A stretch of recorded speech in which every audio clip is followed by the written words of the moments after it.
Welcome to Mission Evolution Radio Show with Gwilda Wiyaka, bringing together today's leading experts to uncover ever-deepening spiritual truths and the latest scientific developments in support of the evolution of humankind. For more information on Mission Evolution Radio with Gwilda Wiyaka, visit www.missionevolution.org. And now, here's the host of Mission Evolution, Miss Gwilda Wiyaka. The world of math students has changed a lot recently. The focus on manual calculations was common in the past, but now we use calculators, apps, and AI. What effect are these innovations having on the skill set of the students? Have math teaching methods kept up with the changes, or do they need to evolve with the times? Mission Evolution Radio TV show is coming to you around the world on the X Zone TV channel, xztv.ca. With us this hour to delve into the changing landscape of math education is Craig Hane. Craig earned a Ph.D. in math at Indiana University and then became an associate professor of math at Indiana State University and Rose Hulman Institute of Technology. In 2011, he founded the Triad Math, Inc., whose mission is to deliver an optimal 21st century math education to any teenage math student in the USA. Craig is the author of Dr. Dell's Golden Rule, Math for All God's Children, a 21st century math education for 21st century math students. His website, craighane.com. Craig, thank you so much for joining us on Mission Evolution. Thank you for having me. My pleasure. So, what was your early education in math? I was homeschooled by my Uncle Jack Davis, who was a barber and a builder, and this was during World War II. I was born in 1938. I remember Pearl Harbor. And he taught me to count using Cheerios and then dimes and pennies. And when I was 5 years old, I could count, thanks to my Uncle Jack. And when I went to my first school, my teacher enlisted my aid in helping my fellow classmates who were older than me learn to count. And that was the beginning. What prompted him to work with you? Well, he taught me a lot of things. We lived out in the country. He had a log cabin and we had a little house near it. And he raised cattle and chickens. He taught me a lot of things. Math was just one thing. He was a builder. And he said, Craig, you need to know practical math to build. And he started to teach me to count. Then he taught me practical geometry. How do you make a square angle so when you set a fence post and you use the 3-4-5 rule? And you do a third of a square angle when you're building and use the 1-2 rule and on and on. And he taught me practical math. He wasn't a math teacher. He was a builder.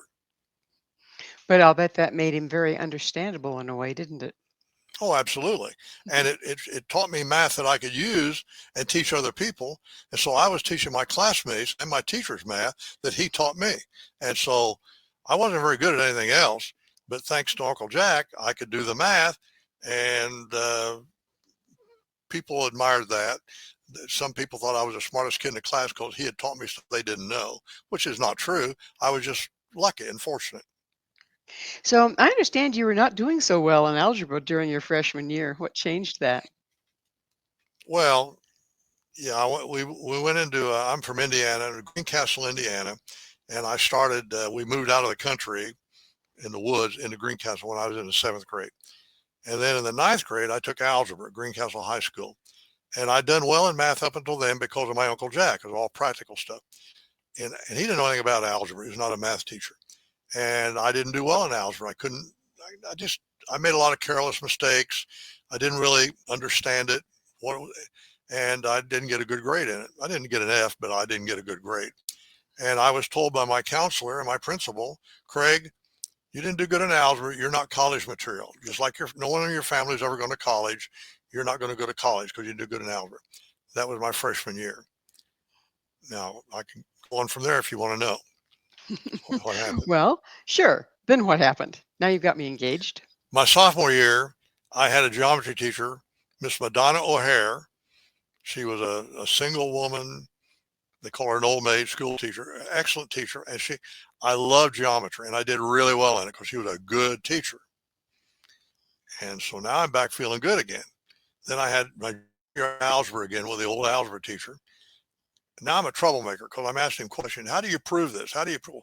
Why is this quadratic equation true? Where'd it come from? And his answer always was, Craig, don't ask that. Just learn it and do it.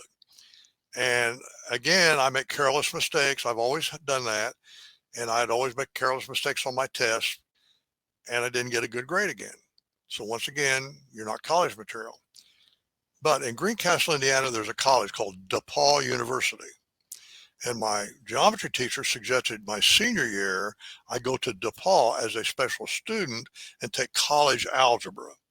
And I had Dr. Clint Gass, who was the chairman of the math department at DePaul, in a college algebra class. He was a good teacher. And guess what? I got an A. And all of a sudden, I liked algebra. And magically, you were college material, right?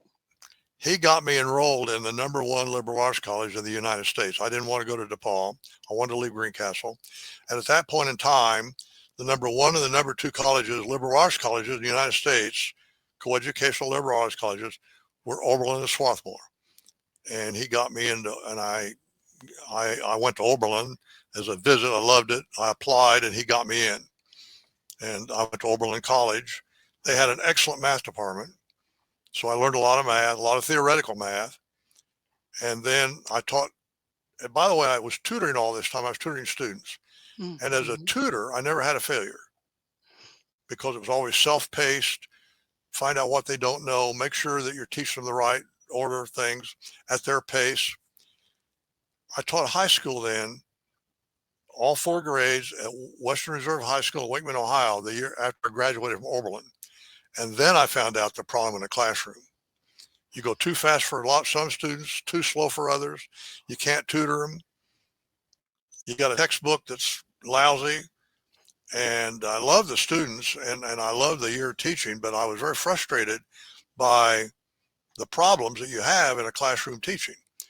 And I only did it 1 year because I don't have a temporary 1-year permit from Ohio. I went back to Greencastle and I always would talk to Dr. Gass when I would go home. He was my mentor. And he said, what are you going to do now? And I said, I don't know. And he said, I'm going on a sabbatical second semester. Would you teach at DePaul? 22 years old. And I said, what do you want me to teach? He said, I want you to teach the advanced theory that you learned at Oberlin that we don't know. And so I taught their advanced math classes and their professors theory they didn't know, Gödel's theorem and Cantor's method and all sorts of things. And then he suggested I go to grad school because I didn't know what I was going to do. I'm kind of an adventurer, really. I've never planned ahead my whole life. I'm just sort of like, I want another adventure. I went to graduate school at Indiana University and I loved it. It was fun. And so I stayed in grad school and 4 years later, they gave me a Ph.D. They said, now go. And then I was a professor for 7 years. And then I went into business. And I started applying practical math to business. I applied it to many different businesses and it was wonderful. And so that's what today I emphasize a student should learn practical math first, then they go on from there if they want to.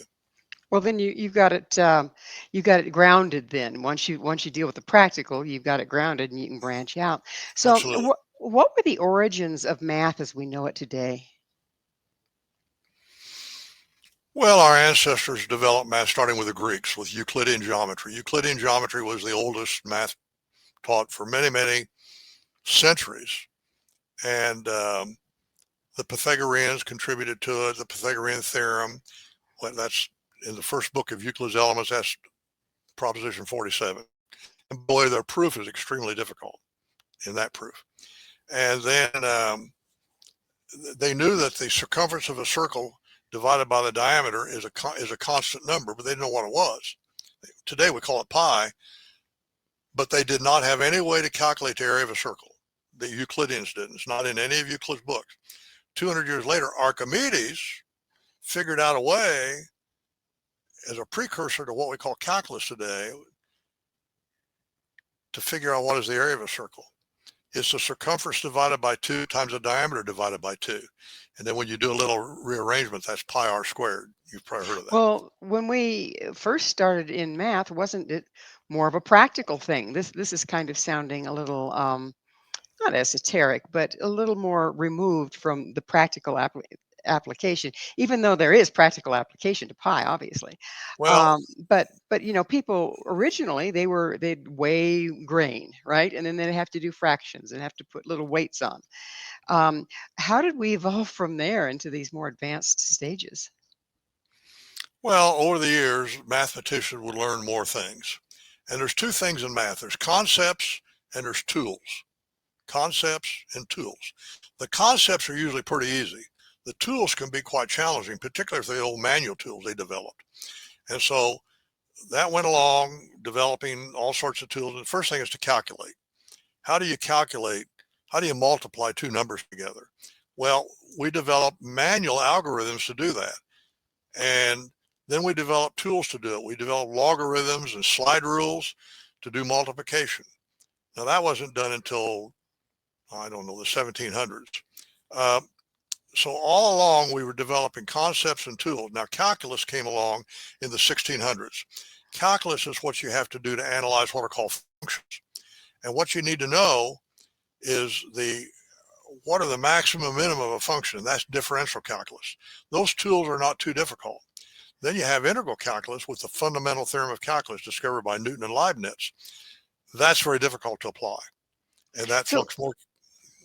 if we were to think about it, plotting a course for the shuttle, say, for instance, what level of math is required there? Calculus. Okay. And when was calculus developed? 1600 by Isaac Newton and Gottfried Leibniz in Germany. Now, Isaac Newton applied calculus. Back then, they had done a lot of observations. And Kepler, who worked for Tycho Brahe and observed the planets, had discovered what are called Kepler's laws, that the planets actually go in elliptical orbits around the sun, not in circular orbits. The Ptolemaic system, which had been around for hundreds and hundreds of years, assumed the Earth was the center and that everything went around in circles. Kepler said, well, wow, look at these orbits with the sun. And Copernicus came out and said, well, maybe the Earth's not the center. Maybe it's the sun. Galileo, by the way, Copernicus didn't tell that till he was dying. Galileo So came all along. of this was figured out through mathematicians. Oh, yeah. Well, Interesting. Okay. Kepler's laws were observations. He didn't know why. No idea. There's no theory behind it. So Isaac Newton knew about Kepler's laws, and he said, well, and then he got the idea of a physical force called gravity, and that involved now mathematics. There's a mathematical model. And the mathematical model, then he was able to use that to derive from the model Kepler's laws. And that's calculus. And now Newton's calculus was very difficult to understand. Leibniz in Germany had developed an equivalent version of calculus, easier to understand. And his disciples went ahead and developed it. The Bernoullis, there were three of them, then Euler, and they developed the calculus the way we teach it today. Well, we're going to have to take a station break. Craig and I will return very shortly, so don't go away. This is Mission Evolution, www.missionevolution.org.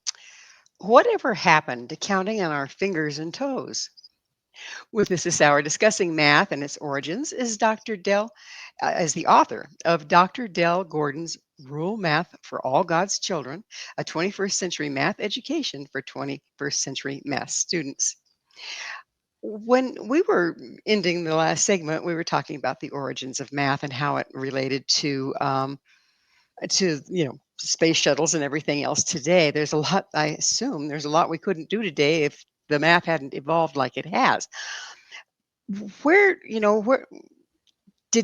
do we work with tens? Is it because of our fingers and toes, or why is math based on tens?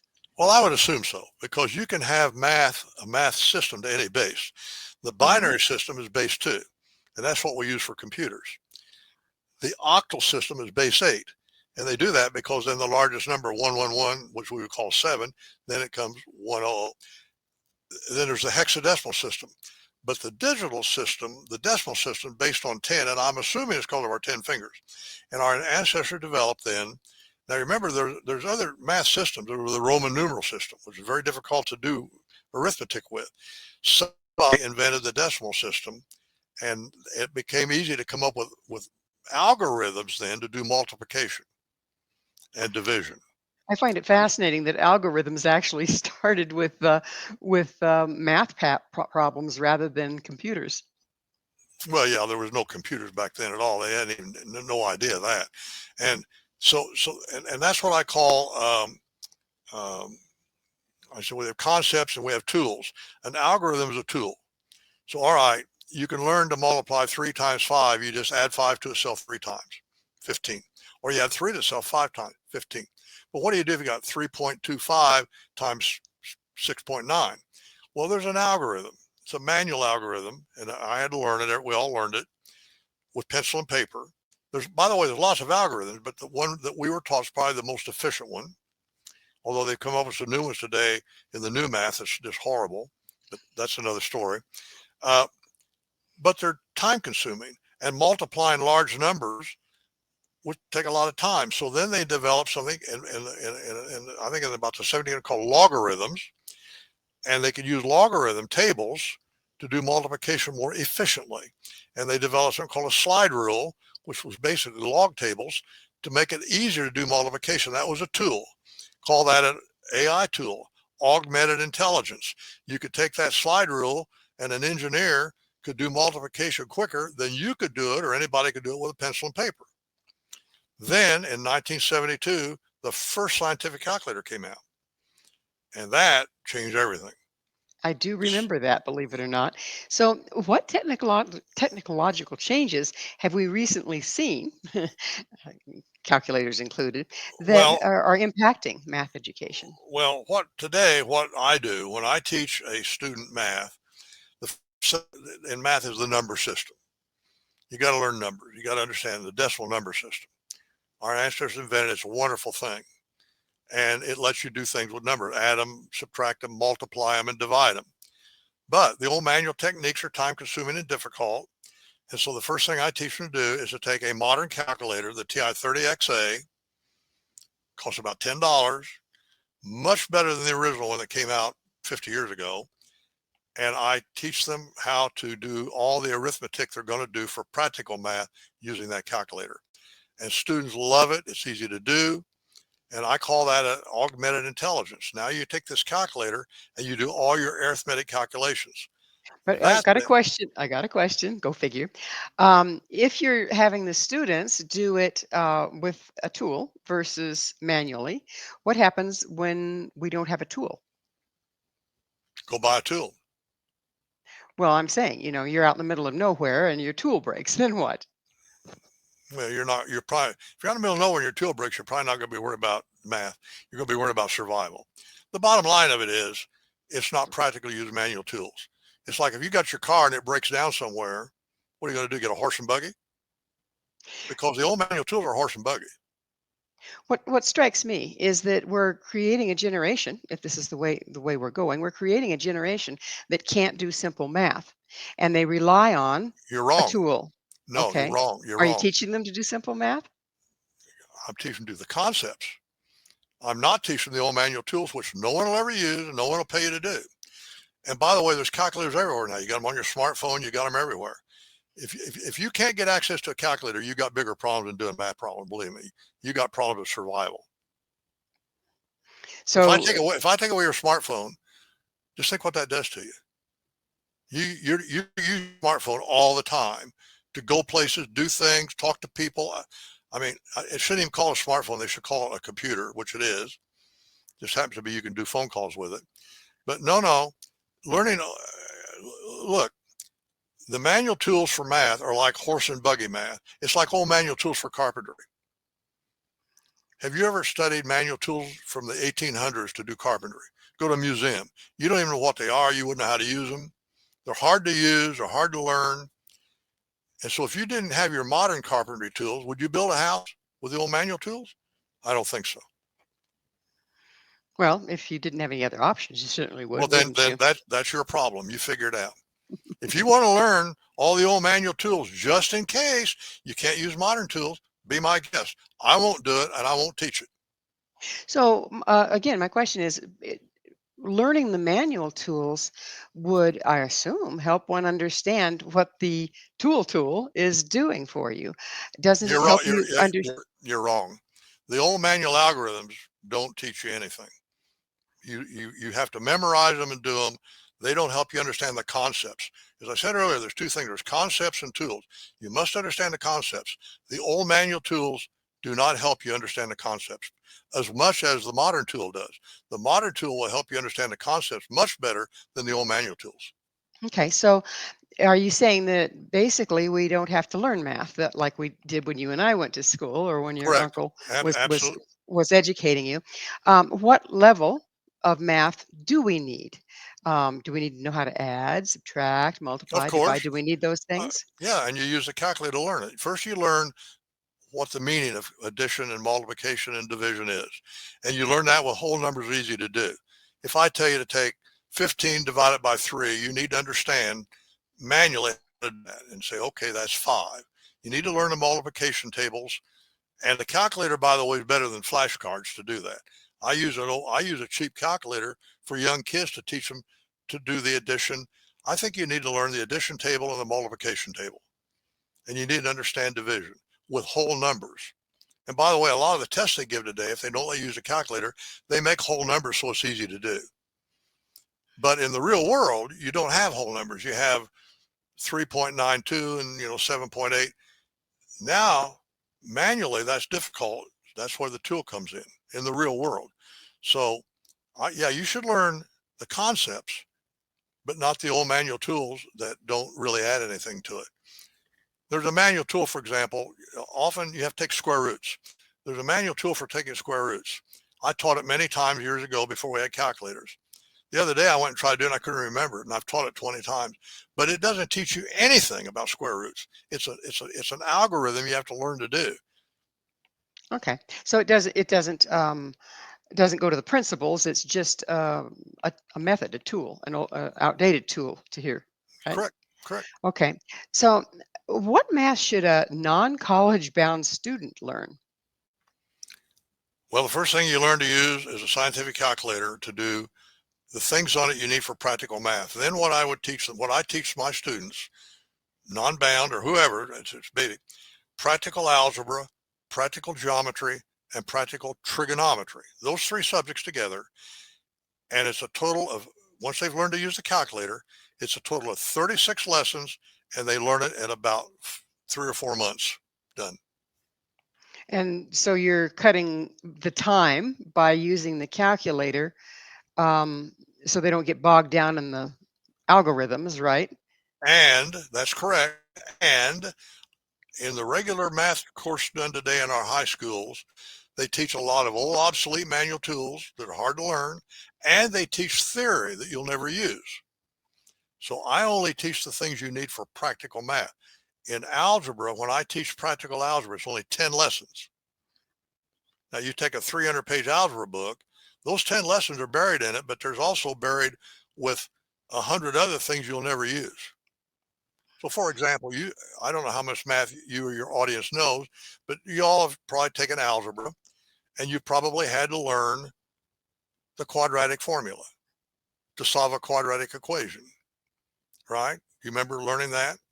No. Well, you'd learned it. If you took algebra and passed it, you had to learn the quadratic equation. And the point is, you've never used it. So I don't teach it in the practical math, in the practical algebra. You probably learned that the square root of 2 is an irrational number. But you don't care. No scientist cares. No engineer cares. Irrational numbers are only of interest to theoretical mathematicians. So I don't teach that to beginners. So 90% of what's in an Algebra 1 book is no good. Shouldn't be there. And it's confusing, I would bet. Oh, absolutely. Very difficult. Mm-hmm. And then what happens is I take out, now algebra is a tool that you have to apply to something. By itself, it's no great value. So I apply it to geometry. I have 19 lessons, and the question is, what I teach in geometry, how long is something? What is the area of something? What is the volume of something? I'm not proving a lot of theorems. I do some heuristic arguments, they're called, but I don't do formal proofs. That's premature for a beginner, formal proofs. And then the problem you have now, you can do an awful lot of practical math with algebra and geometry. What you can do is deal with angles adequately. You need trigonometry. It scares most people. I'll bet you never took trig. Maybe you did. A lot of people never took trig. Guess how many lessons it takes for practical trig? Because of the calculator, you can learn practical trigonometry in 7 lessons. So when the average student, as they graduate from high school, the math that they've learned, is it really applicable to our modern world, or is it in the dark ages? It's not applicable to anything, and the reason is they haven't learned what they need to know to be applicable, and they don't, and the stuff they don't need to know is just confusing. And so most kids that graduate from high school today don't really know math that's worth much of anything to them. They do know the number system. Usually they can do that, and then they can start applying that to spreadsheets, and they can learn accounting, then take an accounting course, maybe take a statistics course. At Indiana University, they teach something called finite math. It's a horrible subject, but that's required. But the bottom line is our high school graduates today don't know the math they need to know, because what I started to tell you was the practical math is the foundation. And that only takes 1 semester to learn that. I have students that start when they're 12 years old, and they've been through the practical math time they're 13 years old. And they know more math than 95% of all the high school graduates today. They know more math than you do, guaranteed, because they know practical math and they know how to do the calculation. Now, if they're going to go to college, they need some additional math to pass the SAT. I teach that in what I call Tier 3, and now I'm teaching it more like they do in high school. I'm using the best math textbook ever written for high school that no one's ever used. George Simmons wrote it, called Pre-Calculus Math in a Nutshell, 119 pages, $20. And now I teach you a lot of math you need for the SAT. For example, I teach the quadratic formula, because you got to know it, and things like that. I tell the students, if you're not going to science and engineering, I'm going to teach you stuff you'll never use, but you got to know for the SAT. Well, Now, it's time for us to take another station break. and you'll love Craig the and I next. will be Craig and I will be right back to continue our discussion. So stay right there. This is Mission Evolution, missionevolution.org. What math education do we really need? This is Mission Evolution, missionevolution.org. With us discussing the evolution of math education is Craig Hane. His website, craighane.com. Craig, we were just talking about what math we really need and what math we really don't need. And from what you've said so far, it sounds like, people spend a lot of time learning things they don't need and getting confused in high school and even probably in college. And your solution for that is? All right. Well, I'm talking high school math now. The first thing they need to learn that we talked about in the previous episode was practical math. And they can learn that in about 1 semester. Now, it's self-paced. The way I teach it is all online, tutorial videos from Amazon Web Services, notebooks and exercises and that sort of thing, and quizzes to make sure they got to climb the ladder. You can't, part of pedagogy, I have what I call spike pedagogy, self-pacing, proper content, interactivity, keeping score, and empathy. You make a lot of mistakes, by the way. When you make mistakes, that's like a sport. That's good. You learn from your mistakes. In any event, once you learn practical math, if you're going to college, you take Tier 3. I told you about that earlier in the last one. And it really is more like what they teach in high school now. And I teach the things you need so you do go on the SAT. Now, if you're not going into science and engineering, then you're done. And by the way, if you're not going to college, the practical math is all you need to go into a good technical job or go to the military. When you learn my practical math, you're ready for the military. You're ready to go to tech school. You're ready to go to a company that wants to hire technical people, because you know the math you need to learn the technical subjects, hydraulics, pneumatics, electrical, whatever. Now, let's say you're interested in science and engineering. Now you need trigonometry at a much deeper level. You need algebra at a much deeper level. And then you need calculus, and then you need differential equations. Okay. So basically you're saying break it down to where you only take what you need Yes. when you need it. Yes. Now, Okay. let me tell you about science and engineering, STEM, they call it, STEM. A tool came out. The old manual tools to learn trigonometry at a deep level and calculus were very difficult. It was a barrier. Most students would give up going into science and engineering because they were too difficult. The manual tools are difficult. When I taught in engineering school for 4 years, integral calculus 2 flunked more kids out of engineering school than any other subject. Very difficult manually. Now, in 2009, listen to this, everybody, a tool came out called Wolfram Alpha that revolutionizes how you learn and do math for science and engineering. Came out in 2009. That's what I start teaching then in Tier 4. I now go into trigonometry at a much deeper level, and algebra at a deeper level, and complex numbers, and analytical geometry. That's all called pre-calculus. About a year to go through that with Wolfram Alpha. Without Wolfram Alpha, it's extremely difficult and would take 2 or 3 years. With So Wolfram have the general public schools have their teaching methods evolved with the time and the new tools that we have? No, Okay, and what detriment is that to the student at this point? they're not learning the math they need to know. I have a student, for example, in Florida that went through my 6 tiers. And by the way, in Tier 5, I do calculus. You learn both differential and integral calculus, which is 30 in one semester because of Wolfram Alpha. Without Wolfram Alpha, with the old manual tools, it'd take a year and a half. They don't even, differential equations are the workhorse of science and engineering, and they don't even teach them in high school. They can't get that far. I teach it now because you can learn it in one semester because of Wolfram Alpha. Wolfram Alpha changes everything. It's like going from a horse and buggy to a modern automobile. Use an analogy. And yet we aren't evolving. Well, to the the rate schools aren't. The schools aren't. the schools. That's what I mean. Our Whole school school- system isn't whole- evolving. Our school system isn't evolving with the tools that we That's have right. at hand. That's And right. so what challenges does that leave the modern math student with? Well, they have to take it outside their school. I have a lot of students come to me that are going to regular school, take my program on their own time, and then they know more math than their high school math teachers do. They can do stuff that their math teachers can't do because their math teachers haven't been taught. It's not the math. The math teachers, by the way, are victims of it too. I would think, yeah. I mean, they can only teach what they were taught.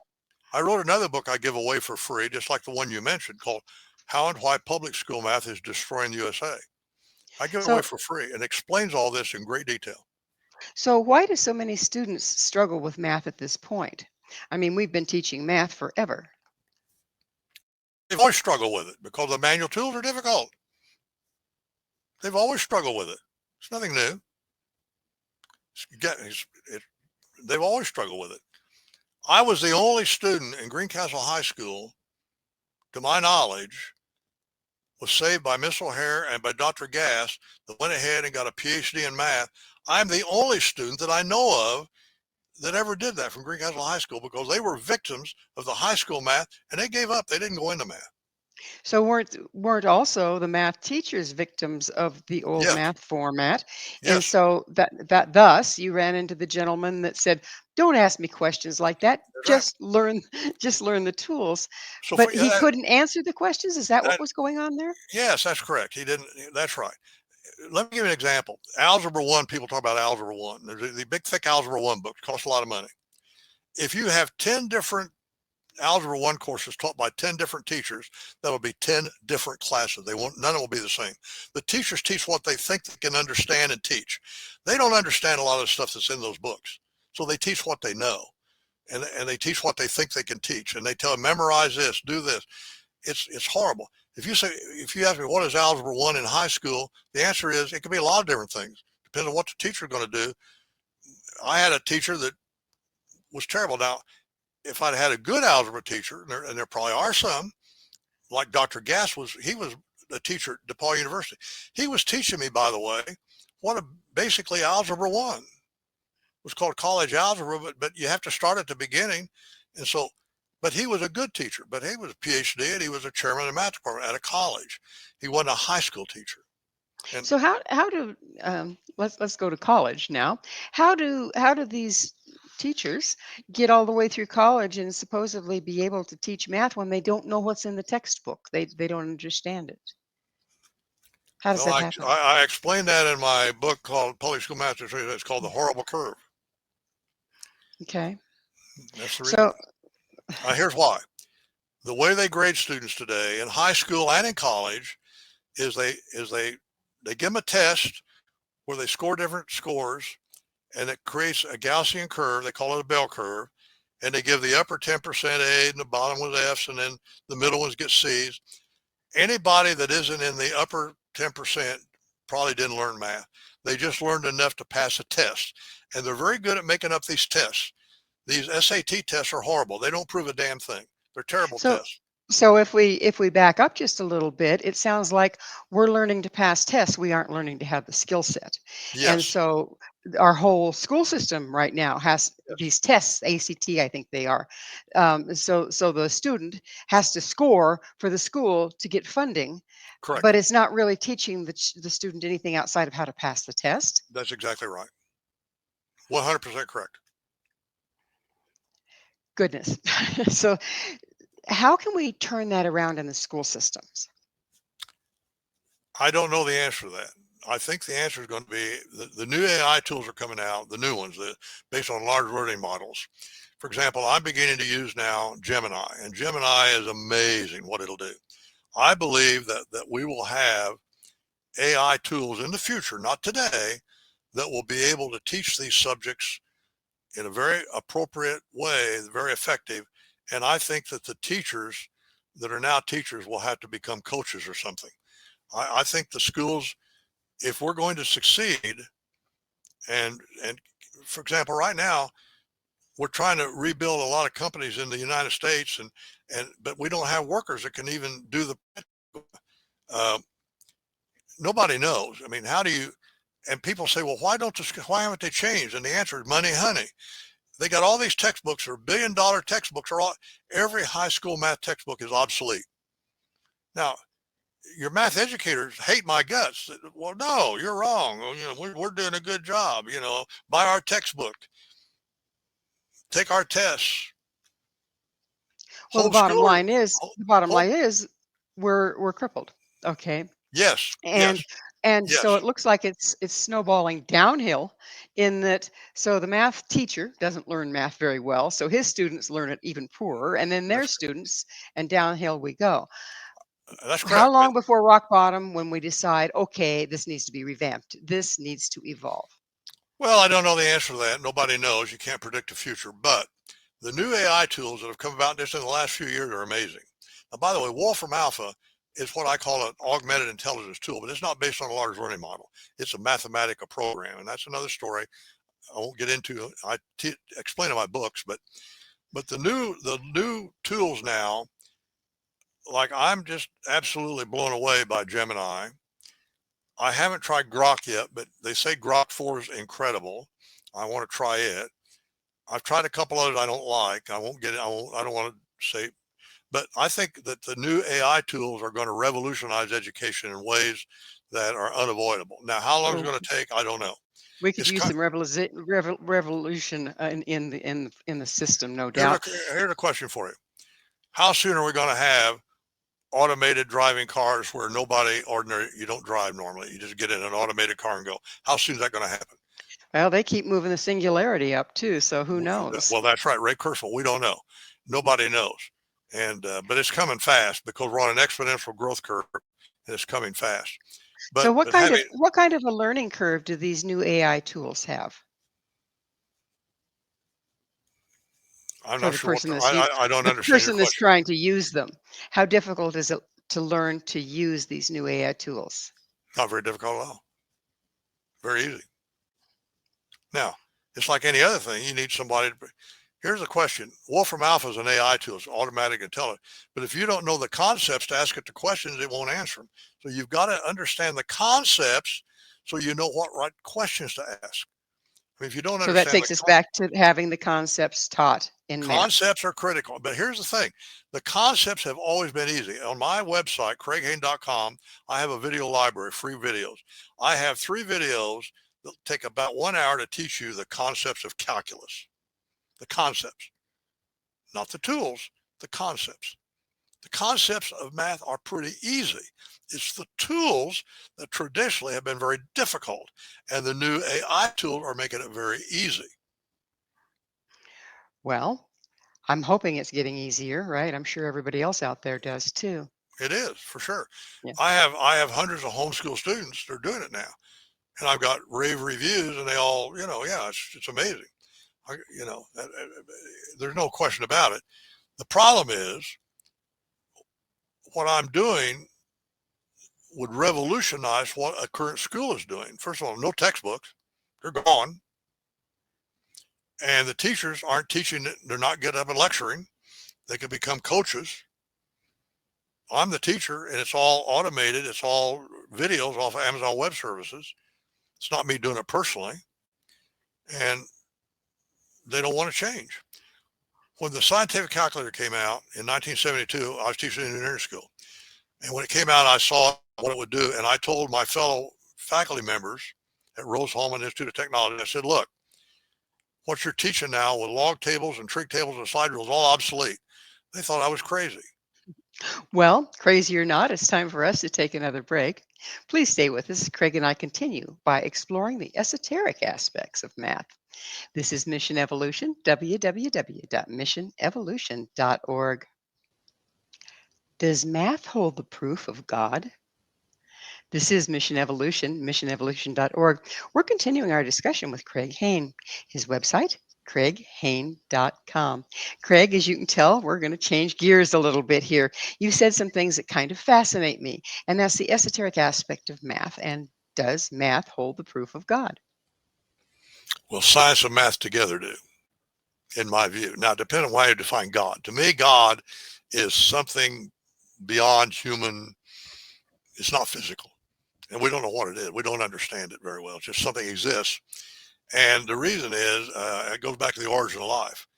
Today, our science is such that we understand a cell, the simplest form of life there is. It's such a complicated factory with DNA code and all sorts of other tools. There is no way, if you just look at it analytically with probability theory, that this could ever just sort of come about by random action. So something created it. And whatever that something was that designed it, and we don't know how they did it, by the way, but whatever it was, that's what I call God. So the creator. Creator. Okay. So are you saying that simply because when we do theory, when we do probability theory, there we go. When we do probability theory, it proves that the cell could not have been a Big Bang or a happenstance. And so is that the proof of God you're talking about? Yes. Okay.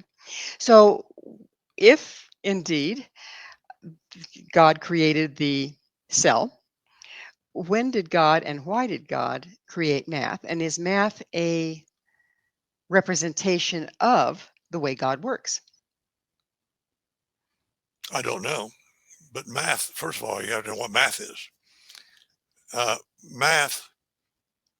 Mathematics actually consists of undefined terms, assumptions about them, which are called axioms, and theorems, which we then prove with Aristotelian logic. And there's an unlimited number of axiomatic systems. We've discovered a few of them, or created them, or discovered them, and we've proved a few theorems. That's all we've done. And then we take the mathematical system and we apply ostensive definitions to the undefined terms. Like in geometry, a point's an undefined term, but we think of it in the real world as being a position in space. And a line is it connects the points. And the problem we have is there is no math model we can create that is identical with whatever it is we're trying to study. It's always an approximation. Newton had an approximation, Newtonian physics, but and it works great for most of the things we do. Einstein came along and said, wait a minute, space-time is different than what Newton thought. And he came up with with special relativity theory, where time varies. If you've got two watches and that are running identical, and you take one of them and you move it up 100 feet, it is now going faster than the one you're holding in your hand. That's fact. And it's also... So we're talking about the mechanical watches or the analytical any watches? kind of watch. Seriously? Any kind of watch. If they're identical and you move one up 100 feet, it's less gravity and it goes faster. Okay. Time is determined by gravity. When you go up in the air, your time, now it's very small. We can measure it, but it's very, very small. The other thing is if one watch starts moving fast compared to the other one, its time slows down. This is what Einstein discovered in his two relativity theories. When we do GPS today, we have to make corrections. We have a watch on Earth and an equivalent watch in a satellite, and we have to make two different corrections because of those two things so they can communicate. Otherwise, we couldn't even have GPS. You couldn't have GPS with Newtonian physics. It takes Einstein's physics. That's just one example. Now I can go to quantum theory, and we can go on and on. But our theories today are incomplete. We know that because we have two major theories. We have Einstein's relativity theories, and we have quantum theory. And Einstein's theory is great for big things and the galaxy and all. Quantum theory is great for little things. When you put them together, they contradict each other. Oh, lovely. So, are you seeing that our forms of math and our theories are destined to evolve with our understanding of the universe? Oh, sure, they are all the time. But the question is, will we ever have a math model that somehow perfectly represents the universe? And my opinion is no. Well, we can't conceive of the universe, so how could we build a mathematical model that would? Well, I know, but I'm just saying I don't think it's possible. Math is one thing. One of the problems you have with math, of course, is this whole concept of infinity. Now, and infinity, believe me, that sends you down a rabbit hole that's unbelievable. It creates all sorts of theoretical problems that clearly can't manifest in the real world. It's unbelievable. And if we had time, I would give you examples of that. But if you want to do another video sometime, I will talk about theoretical math. I could tell you all sorts of things about theoretical math that are absolutely amazing that most people have no clue of. And it's fine. They haven't learned it. Just like I don't understand music. I listen to it, but I don't understand it. So, if it's changing all the time, what about these proofs? Everybody's seen a picture of Einstein with these unbelievable hieroglyphics all over a chalkboard, right? Um, and mathematical proofs are supposed to prove a theory. But if math is changing all the time, if we're evolving all the time, do those proofs become non-proof? No. By changing, what I mean is two things. You have an axiomatic system and you start proving theorems. And there's always more theorems to prove that you haven't proven yet. In fact, there's some today that are out there that if you could prove certain theorems, they give you $1 million right up front. $1 million, boom. Riemann hypothesis, just for example.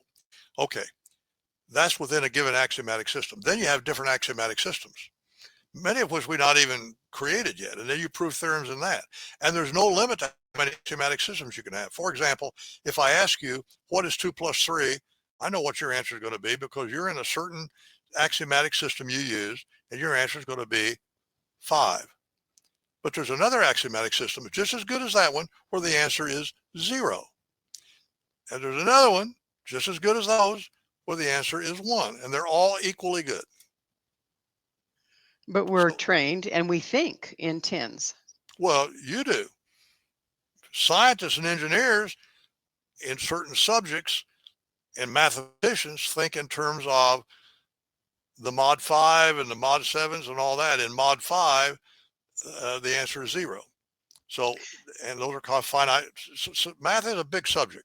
It's bigger than music. Math is a humongous subject. And so no mathematician, by the way, knows all the math. In fact, any two mathematicians could get together and one can ask the other one questions he cannot answer that this one knows, and vice versa. So it seems like it's kind of nebulous, huh? I don't know what nebulous means. um, yeah, there you go. So, is there any validity to the practice of numerology if we're being esoteric? I don't know. You're familiar with it, though. Not really, vaguely. Oh, okay. I don't claim to understand it. Okay. And Astrology is another one I don't claim to understand. so, what? Carrie Mullis thought astrology might have some meaning. Carrie Mullis, Nobel Prize winner. I don't know. So, what do you see as physicists' big mistake? Physicist, Hmm. big mistake. Hmm. Oh, Einstein assumed that nothing physical could go faster than the speed of light. And he assumed that the only thing that there would be with physical things. I believe Dr. William Tiller, remember that name, Dr. William Tiller, he created a concept that there's a non-physical universe superimposed on the physical universe. And the non-physical universe has its own set of laws, which he came up with a model for it. And that is really where God exists, probably, where your soul exists. Like today, consciousness is something people admit they don't understand consciousness. Is that just something because of the neurons in the brain? And the answer, in my opinion, it's an opinion, is that no, your consciousness is in your non-physical self, which is superimposed on your physical self. When you die physically, your non-physical self is in another. And by the way, it's not in space-time. It's in a place where time doesn't mean anything. That universe, it's a frequency universe. I think your memories are there too. I think your brain, by the way, is a receiver transmitter. I think but again, I can't necessarily prove this. Tiller's got a model for it. He's done some experiments that prove that that consciousness can do things to change physiology that our sciences can't understand, our conventional science.